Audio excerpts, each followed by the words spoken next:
Hey guys, Eternize here.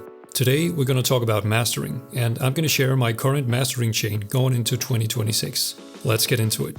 First, a little bit of background on how I approach mastering. You see, I've tried every possible approach to mastering there is. I've tried mastering with a chain full of plugins. I've tried mastering one entirely without. I've tried mastering in the project. I've tried in a separate project. I've tried the 6 dB of headroom. Anything you can think of, I've tried. But there's always one factor that overshadows any approach you can take to mastering, and that is how well your mix is prepared for mastering. Now, for me, mastering my own music, I have full control of what goes into my mastering chain. And for you watching this video, I would assume it's the same for you. So let me tell you this from the start. You will always achieve a better result focusing on a good mix over a good mastering chain. You've probably heard this before. You can't polish a turd. And that's very much true with mastering. If your mix is bullshit, there's very little you can actually do with mastering.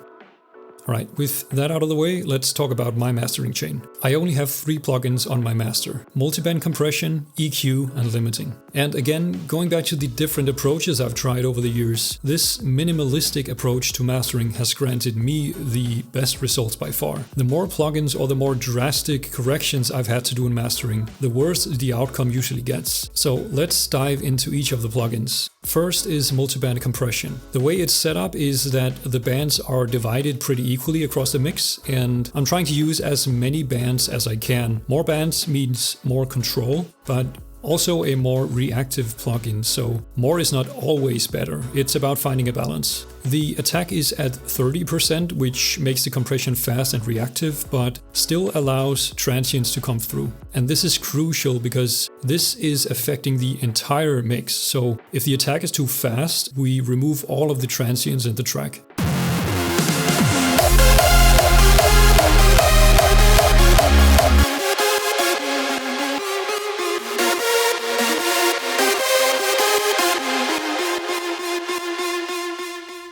Now, what is happening is that we are getting a reduction across the bands, and then to compensate for the reduction, I've increased the gain going out of the plugin. With this setup, the plugin is constantly working to keep a consistent level across the mix, which can be both compensatory if the mix is not super well executed, or it can help keep the mix present at all times. Let's take a listen to the effect.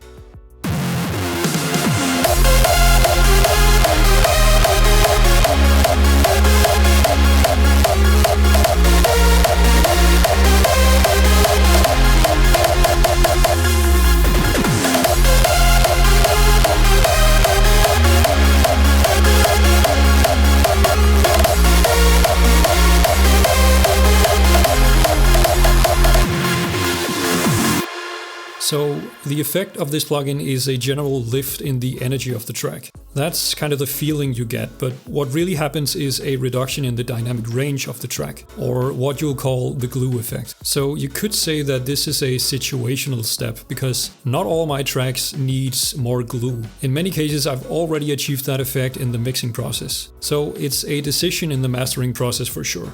Hey guys, real quick, I'm gonna ask for a small favor. I am fully committed to keep sharing my knowledge with you with these videos, and if you share my enthusiasm for hardstyle, I would really appreciate it if you would hit that like button and also comment down below so that the YouTube algorithm can get this out to the people with our shared interest. Thank you so much, and back to the video. Next up is EQ. So with the EQ, we see a lot going on. First of all, it's set to linear phase mode. That's necessary for mastering to avoid the phase shift of normal EQs that would otherwise alter the integrity of the track. Next, let's address the low cut and high cut. The low cut is here for one reason only. That is to potentially give yourself more headroom. You're not able to hear stuff going on down here, but there's still a lot of energy occupying this range of the frequency spectrum.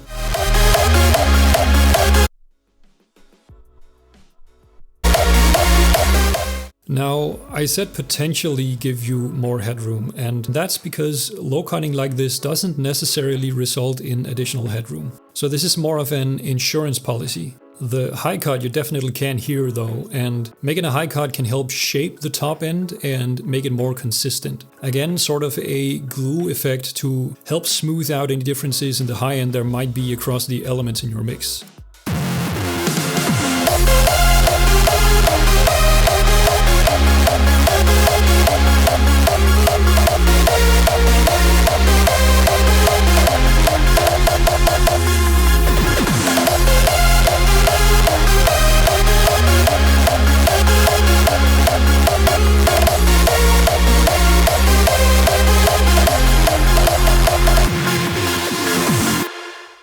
In this master, I have slightly raised the high end around 12.5K, and this is highly situational. Usually I'm trying to avoid doing EQ adjustments on the master. I would much rather do these sorts of adjustments in the mix instead. And the reason is simple. This EQ boost was made to adjust one of the elements in the mix, but for other elements it might be a detriment. Now, EQing the master can totally be okay if it's for broader tonal adjustments, but I don't like it for narrow surgical edits. Let's listen to what this EQ boost is doing.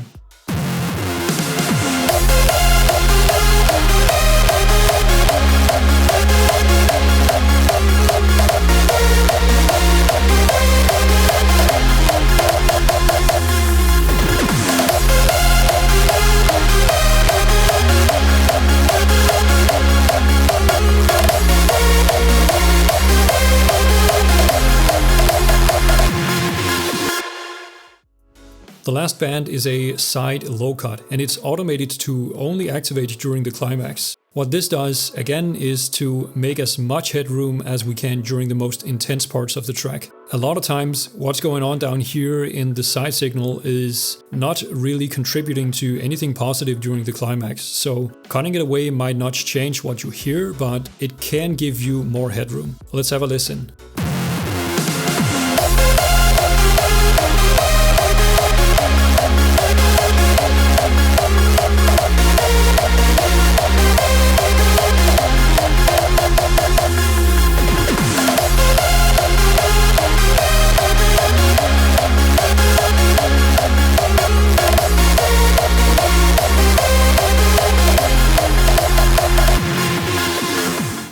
So to recap, low cut is giving headroom, high cut is shaping and bringing consistency in the high end, and the side cut during the climax is giving additional headroom. Let's listen to the master with and without all of the bands.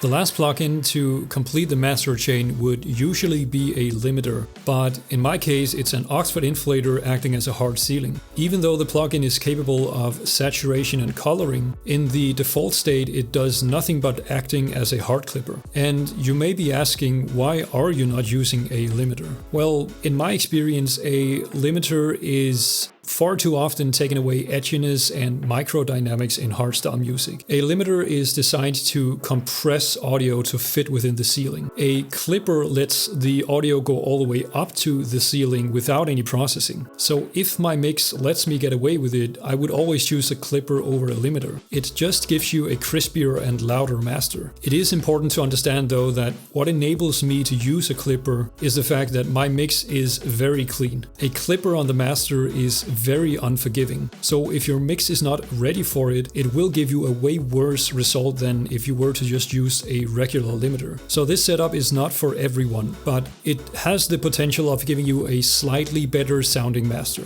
Alright, that's the master chain. Let's listen to the master with and without the effects.